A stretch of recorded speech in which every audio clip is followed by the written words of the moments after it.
Akkam jirtu daawwattoota keenya lafa jirtan hundumaatti ayyaanni Waaqayyoof araarri Waaqayyoo isiniif haa baay'atu. Guyyaa irraa dhimma tokkoof as dhufneerra. Innis immoo yeroo darbee akkuma beektanii faarfannaa ta'ee reefuu jedhu irratti miidiyaa lama gidduutti wal dhibdeen tokko ka'ee dhimmi isaa miidiyaa irra naanna'aa ture. Miidiyaan kunis egeree miidiyaadhaa fi waajjira TV gidduutti wal dhibdee ta'e gidduutti namoonni irratti haala adda addaatiin haasa'aa turani. Isa kana dubbachuudhaaf jirraa amma dhumaatti nu hordofaa. Kana booddee miidiyaa lamaan irraa dhimmicha gadi fageenyaan ilaalleerraa dhimmicha gadi fageenyaan xiinxallee ilaallee bira geenyee waliigalteerraa ga'aa jirraa geenyeerraa. Amma miidiyaa lamaan irraa ibsa gabaabaa akkamitti viidiyoon kun isaan bira ga'ee rakkinni kun akkamittiin uumamuu danda'e isa jiru gabaabaatti nu ibsu. Jalqaba gara egeree miidiyaan naqaa obboleessi koo obbo Gaaddisaan itti fufanii dubbatu.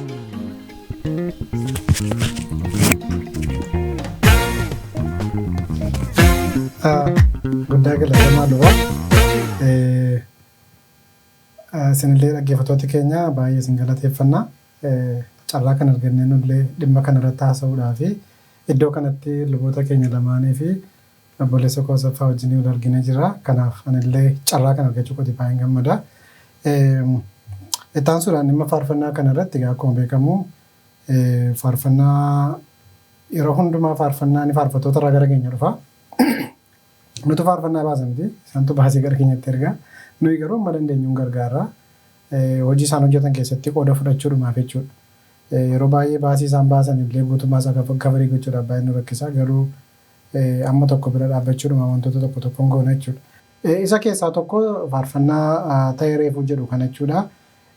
Isheedha cinaachi koo ture mata dureen isaa inni kan biraani akkaataa itti poosteriin isaa hojjetame.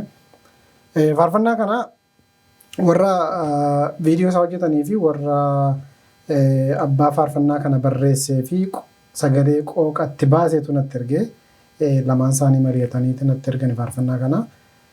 Erga natti erganii booda faarfannaa kana irratti walii wajjiniin haasofnee erga mari'annee baasii jiru natti himanii baasii jiru kana keessaa ani samba kana isin gargaaruu hin danda'an jedheen itti haasa'ee walii gallee isa booda namni isaaniin ispoonsarii godhee hojjechiisee jira ture obboleessa keenya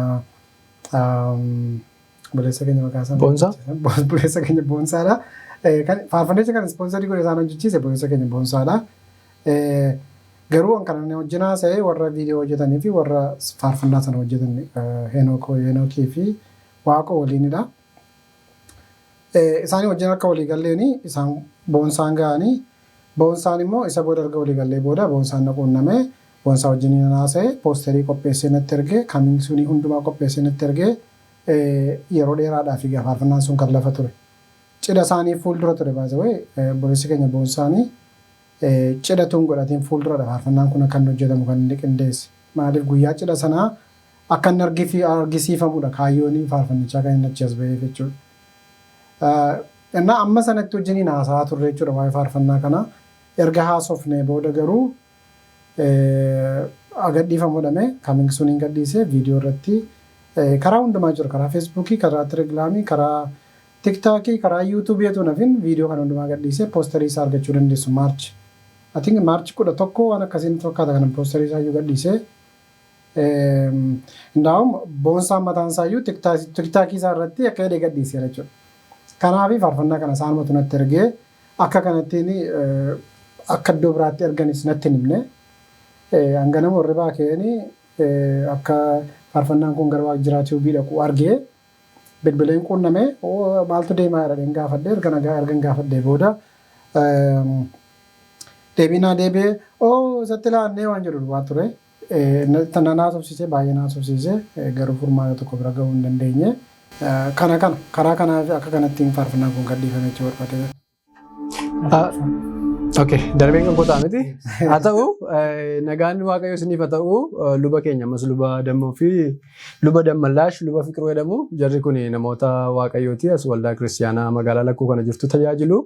nuuf immoo luboota keenyadha. Isaantu dubbii kana dhiisaati taasisaa nuun jennaan haasa'aa jirra. Fixnee irratti garuu waama tokko xinnoo ishee isin hubachiisuudhaaf duwwaadha. Faarfannaan kuni yeroo na bira dhufamee naa jiniin haasa'ame immoo tarii gaaddisaa jiniin dubbanneerra kan jedhu yaadisaa kennaan dhaqaa isa dhimma isaa jiniin fixadhaa jedhee kadhadheen ture. Dhannee fixanneerra naan jennaaniin itti adeemeenis jechuudha. Misunderstandingiin gidduu sanatti uumame. Sababii sanaa fi wantoonni uumaman kun hundumti isaanii kan isaan ta'anii jechuudha. Isammoo amma mari'annee haasofnee dubbii isaa fiixaan baafneerra sababii ta'eef keessa deebi'ee baay'ee haasa'uu isaan barbaadu. Garuu make sure godheenidha. Faarfannaa sana kanan fuudhee horiis kanan itti baase jechuudha. Ergasiiti immoo diraamaa fi walitti bu'iinsa garaagaraa fudhatee dhufe jechuudha. Haa ta'u malee waaqayyo nu gargaaree wanta kana furmaata isaa bira geenyeerra. Akkaataa nuti itti furree warra jaarsoliitu isinitti himaa jechuudha. Mee lubii fikiruun maal goonee akka fixne nutti hima. Eto jettan darbiin garuu waa tokkotti dabaluun barbaada. Ani waanumti baay'ee na dhibe keessaati. Faarfannaan kun waajjiraatu bira dhaquu isaatu hin ta'in erga hamma kana walii gallee raawwannee booda utuu natti hin himin kaaming suunii qopheeffamee poostariin gadhiifamee utuu natti hin himin waajjiraa bira gahuu isaati kan na dhibe naan. Kuni baay'ee shaakina godhe jechuukooti jalqabaa kan argetti. Darbee immoo waa'ee dhimma baasii irratti fakkeenyaaf kanallee namoota beekuu qabu yaada. Faarfannaa erga gadhiifamee faarfannaadhaaf baasii baasuun noormaaliidha na biratti. Egeree miidiyaa biratti faarfannaan erga gadhiifamee baasii kennuun wanta haaraa tokko miti jechuudha. Tarii namootni baasii ittiin baafne ati jettanii yaaduu dandeessu ta'a. It is very normal. Faarfattoota hundumaallee gaafachuu dandeessu. Ana bira duwwaatu hin ta'in. I hope waajjira biraa tokko kana jedhee wayyaadha. Faarfannaa tokko kan dursinee baasii itti baafnu jira. Faarfannaa tokko garuu walamantaa maangoo namoota. Wanti namni hundumtuu beekuu qabu waan goonu hundumaa walamantaan goona. Seeraan wanti irratti wal farramnee ani guyyaa akkasii abaluu walii wajjin walii galee kana godheera waan jedhamu hin jiru jecha. Walamannaa karaa egeree miidiyaa gadhiifama argadame egeree miidiyaatu gadhiisa akkasumatti beekama. Waajjiraatu bii gadhiifama taanaan waajjiraatu bii gadhiisa anis akkaamiin sumii ni gadhiise poostarii ni gadhiise ofitti galagalchee hin godhu. Baasawee kan biraas immoo dabalata. Baay'ee haasaa dheeressaan jira maaliif morra miidiyaatu waan ta'eef haasa'u kan. So ani waajjiraatu bitti haasofnee raawunaan jedhan illee akka isaan taasisan hin barbaadu. Maaliif konfliktii kan uumuun hin beeka. Konfliktiin tokko immoo akka uumamu hin barbaadu. Amma kana deemnee dhufnee as geenyerra dhimma miidiyaa irratti kan rakkoon tokko uumamuu danda'a. Garuu cal jennee rakkoo uumaa deemuu qabna miti. Rakkoo hambisaa deemuu danda'u qabna. Kanaaf jecha yeroo karaa waajjiraatu bii namootni waajjiraatu bijjina haasofnee irraa akkas nuun jedhee yeroo isaan naan jedhanii hin jiraatu. Akkuma kanas immoo yeroo anaanis siinis akkasuma kana jedhu ta'ee yaada. Yeroo waan akkasii dhufu I completely avoid. Maaliifi konfliktiin akka uumamu waan hin barbaanne jechuudha. Kanallee achumaan ergaa barbaachisa barbaada. Baay'ee fayyaa ta'a miidiyaa lamaanuu kan hundumaa kana haasofnu dubbichi dhumeera. Dubbicha baay'ee irratti dubbanneerra akka salphaatti isin ilaallu. Maaliif waaqayyoon tajaajilaa baay'ee barbaachisaadha fuula namaa durattis wanta gaarii namni akka itti fayyuu namni akka jireenya isaa qalbii isaa keessatti akka ilaaluudha faarfannaan kan inni ba'u. Bifa adda addaanis karaa baay'eedhaan faarfannaan kan nama fayyadu. Karaa hundumaa dubbanneerra. Tokkoffaan inni isaan amma dubbatan gaggabaabaadha garuu gadi fageenyumaanii egereen miidiyaan akkamitti wanti kun akka isaa keessa akka inni galee waajjira tiiviinillee akkamittiin akka dhimma kana horiitti baasee inni isaa harka keessa galee biyyallee qaamaan hin haasofsiifnellee yoo ta'e dogoggorri iddoo sanallee akka jiru amma tokko walitti daddabarsuu gidduutti rakkinni akka inni uumame abaluu kana godhee abaluu sana ta'e otoo hin ta'in dogoggorri iddoo baay'ee jiraachuu isaa ilaallee dubbiin kun amma hiikameera.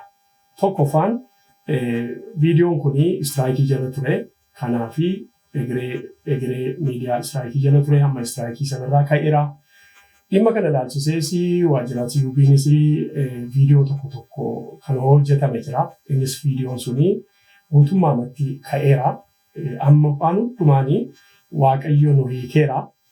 Wanti namoota hubachiisuu barbaannu garuu yeroo dubbiin tokko ka'u jaarsa araaraa ta'uu waan gaarii dubbachuu akka dubbii waaqayyootti kanatu siif ta'a obboloota walii gorfachuun baay'ee barbaachisaadha. Egaa kana booddee dhimma kana ilaalchisee isaanis haa ta'u Namni sadaffaan dhimma viidiyoo kana ilaalee waan poostii godhan waan haasaan hundumtuu barbaachisu. Amma kana booddee faarfannichi gosa faarfatama. Waan biraan hin barbaachisu. Karaa keenyaa waaqayyo gargaaree hiikameera. Faarfannaa kana waajjira YouTube irraa hin argattu. Akkasumas immoo Egeree Miidiyaa Facebook page irras dhimma jiraata. Haala kanaan gammachuudhaan yoo tokko jiraatu walii wajjin tajaajilu obboloonni keenya walii obbolaadha. Mana waaqayyoo keessatti immoo obbolaa karaa Kiristoos Yesuus akka foonittis taanaan immoo obbolaa isaa bitee fi akkasitti itti fufu. Kana booddee rakkina keenya kooftaan nu hiikeera. Lubi Dammallaash kanatti fufanii wanta itti dabalamuu jiru itti dabalu kanumaan yeroo sattaanutti dabarra.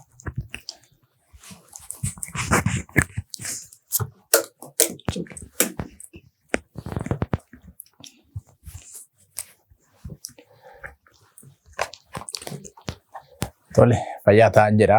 Waaqayyo isin haa eebbisu.